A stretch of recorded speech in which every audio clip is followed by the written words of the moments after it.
இந்த வீடியோவில் மெனாஃபஸ் சமயங்களில் பெண்களுக்கு ஏற்படக்கூடிய பிரச்சனையை பற்றி தான் பார்க்க போகிறோம். நான் டாக்டர் லோகேஸ்வரி, உங்கள் மனநல மருத்துவர். யூஸ்வலாக மெனாஃபஸ் எப்போ ஆவாங்க அப்படின்னம்னா இந்த 40s 50s ரேஞ்சில் பீரியட்ஸ் முடிய போகிற சமயத்தை தான் மெனாஃபஸ் அப்படின்னு சொல்லுவாங்க. யூஸ்வலாக இந்த சமயங்களில் பார்த்தீங்கன்னா பயங்கர மூட் ஸ்விங்ஸ் இருக்கும். எதுக்கு கோவப்படுறோம் தெரியாது, எதுக்கு சந்தோஷப்படுறோம் தெரியாது, எதுக்கு அழுகுறோம் தெரியாது, எப்பயுமே இரிட்டபிளாகவே இருப்பாங்க. இதில் கொஞ்சம் பேர் பார்த்தீங்கன்னா மனச்சோர்வுக்கோ மன பதட்ட நோய்க்கோ போகிறதுக்கான வாய்ப்புகள் கூட இருக்குது.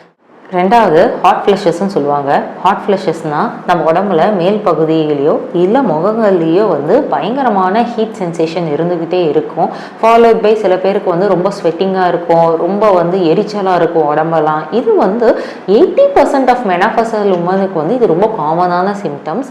மூணாவது பார்த்தீங்கன்னா அவங்களே அறியாமல் யூரின் எப்பயுமே லீக் ஆகிக்கிட்டே இருக்கும்.